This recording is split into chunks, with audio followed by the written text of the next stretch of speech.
Hey, my name's Evan Carter. We're out here at Hurtado Barbecue, and this is Around the Plate.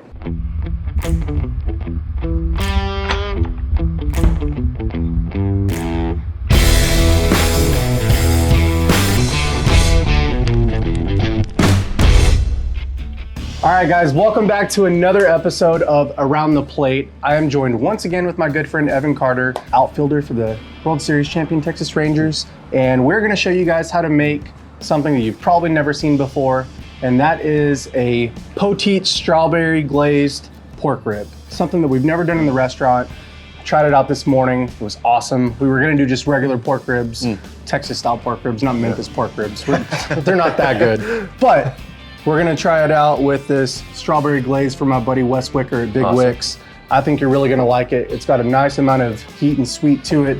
So we're gonna glaze our pork ribs with that. We're gonna season it with our all new Hurtado Barbecue pork rub blend. And I'm gonna show you how to cook it on the Hurtado smoke box. What do you say? That sounds great. All right, let's get after it. This is our USA Prime full pork spare ribs. We use these at the restaurant every day. And we go through about 1,000 racks of pork ribs every week. Wow. It's quite a bit of pork. First thing we're gonna do is open this guy up. We're gonna trim it. We're gonna take out that chine bone, that breastbone right there, and some of this skirt meat on the back, shape it up really nice. And then we're gonna cook it for about 4.5, 5 hours at 250 degrees on the Hurtado smoke box. There we go. Before we do that, I heard you're a big baseball card guy. Shout out to my friend Tolo Tim, who hooked us up with some Topps baseball cards. We're gonna do some live rips on camera.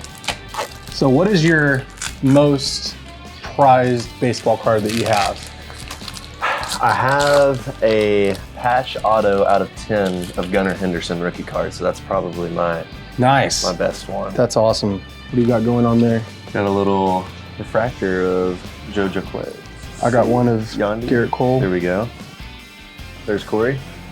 Nice. Stars with MLB, Ronald Acuna. Ooh. Little insert, that's sick. Little Bryce Harper. Nice. Pretty sweet. Michael Massey. Brendan White. Max Muncy. Ooh, nice little Mike Trout. Nice. Bennett, you get to open one, okay? When you open Pokemon cards, you always get the holographic ones. What do you got, dude? You get an Evan Carter one? No. Not yet? Okay. So how was it during the postseason last year when you guys were playing the Astros? I gotta ask. I've asked everyone so far. What was the level of competitiveness like? Is it different than when you're playing other teams because you're two Texas teams? I think just because the rivalry is there, and the fans are just like, they're extra into it. Not that they're not into it just because it's the playoffs, but yeah, you know, it's the Astros, you know, so everybody's fired up. You know, they're booing Adolis and he's hitting home runs. It's just unbelievable. Yeah. Daddy, look who I pulled. Jacob deGrom. There we go. How about that? And Shohei? Yeah. Dude, I said you're a good luck charm. What's it like playing against Shohei? So I haven't got to yet. Okay. I will this year. Yeah. So he was hurt last year when we played the Angels, and That's right. DH this year, so I won't get to hit against him, but Yeah. hopefully I'll get to catch one of his balls. Who's probably one of the most difficult pitchers to play against? I think probably the best pitcher I've faced so far is Glasnow. Last year in the playoffs, he's really tough to match up. Yeah. Yeah. What about on your own team? Hold on to those. Gosh, on our team, it would probably be Eovaldi or deGrom. Obviously, deGrom throwing 100 exactly where he wants it all the time is going to be really difficult. And then Eovaldi's got a 91-mile-an-hour splitter that is just disgusting. So I think both of those would be really tough at bats. Heck yeah. All right, man. Good job, Bennett. Thank you, bub. Well, let's get back to business and throw these pork ribs on. Okay, Evan, I'm going to show you how we trim ribs here at the restaurant every day. Again, we go through hundreds and hundreds of racks of pork ribs every day. So this is kind of meant for speed. We're not gonna sit here and babysit every single rack of ribs and try and make them perfect, but we just wanna get a few general principles of trimming ribs out of the way whenever we're cutting them.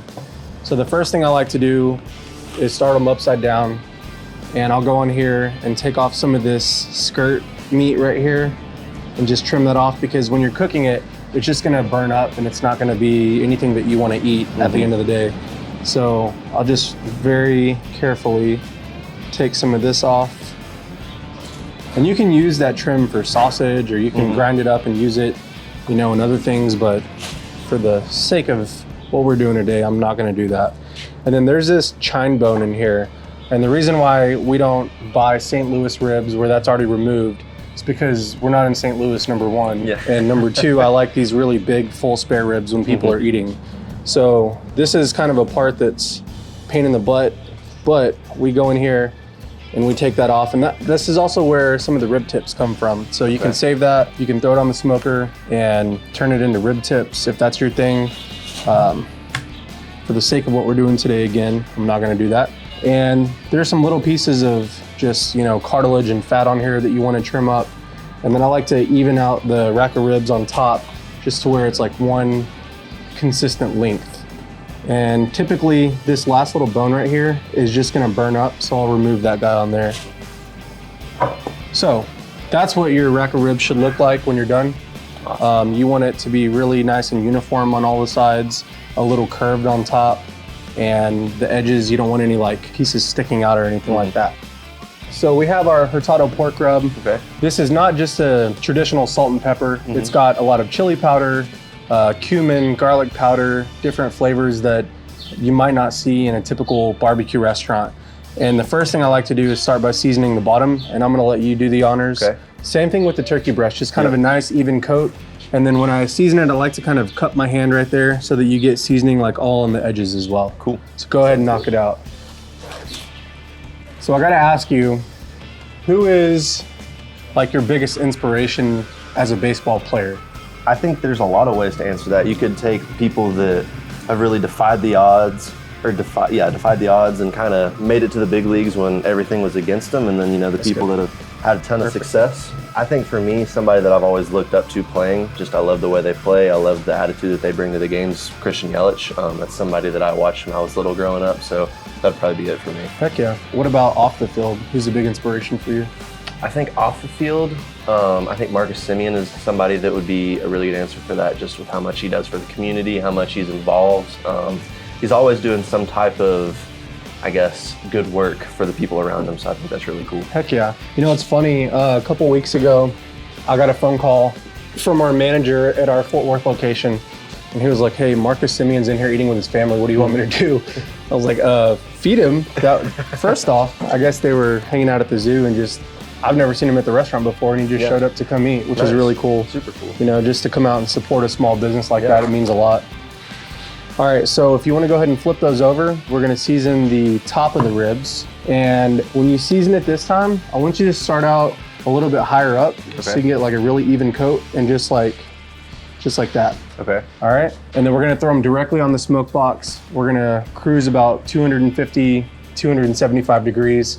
There's a little bit of variance in there, you have some ups and downs whenever you're trying to control a fire. That looks great. Awesome. But if we can just stay around 250, 275, we'll be good. Cool. And you'll notice that we didn't use a binder. So we didn't use any mustard or anything like that, like we would on a brisket, on our pork ribs, on our pork shoulders, on our turkey breasts.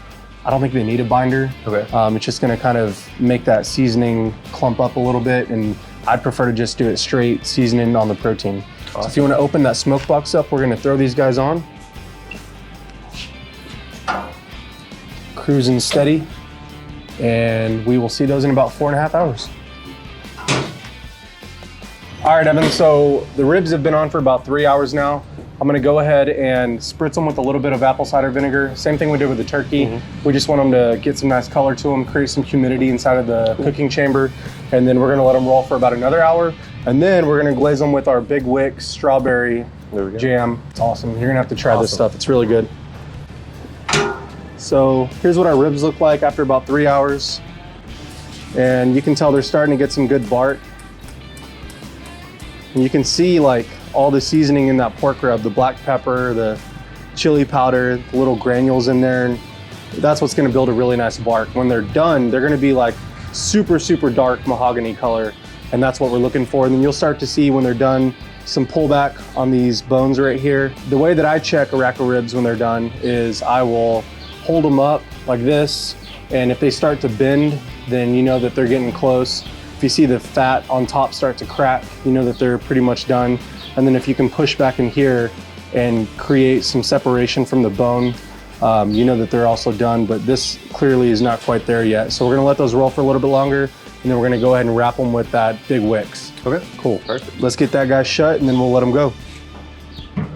All right, Evan, so it's now raining here in Arlington, and most people would not want to cook in the rain, but I love cooking in the rain, like no joke. Some of the best cooks that I've ever done were in the rain, and it's because it creates more humidity in the atmosphere, which lends to creating more moist proteins on the smoker. Awesome. You know, a lot of people, they'll put a water pan inside the smoker. I'll just wait till it rains and then I cook outside. Yeah. So our ribs are about done. If you want to open that smoke box lid, I'm going to show you exactly what they look like. See how that bark has really set in. Hit them with a little bit more ACV. We've got that drawback, that pullback on the bones.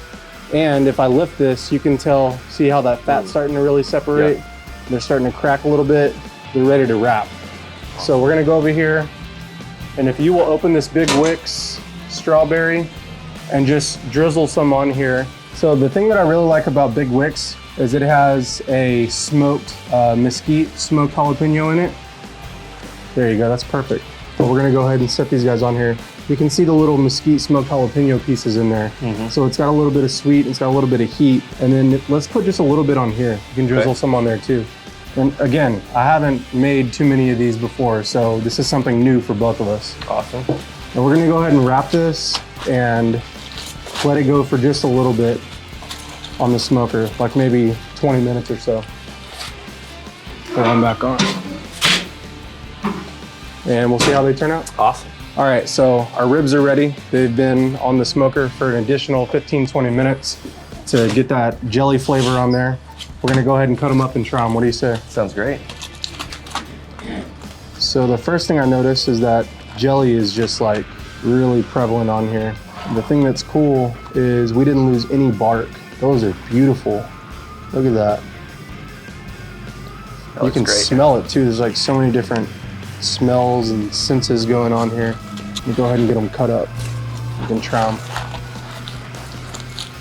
Our normal pork ribs that we make, they don't have a glaze on them on the smoker. Whenever we go to serve them, we hit them with a little bit of it's like a rib glaze, almost a simple syrup, and that works really well, but this is gonna be something completely different. And you can tell there's a nice smoke ring on there. They've got a lot of moisture still in the protein. You can see the rub on there, which is really nice. I'll give you that guy. Awesome. Probably use one of these as a bat in batting practice. All right, man, let's see how we did. There we go. Cheers. Bro, that's delicious. That is so good. That's so good. Okay, I gotta ask you. Is that better than Tennessee barbecue? Is it just as good as Tennessee barbecue? This is really good. Yeah, this is way better, I think. All right, I like it. You heard it here first. There Thanks, we go. man. Killed it. Big Wicks.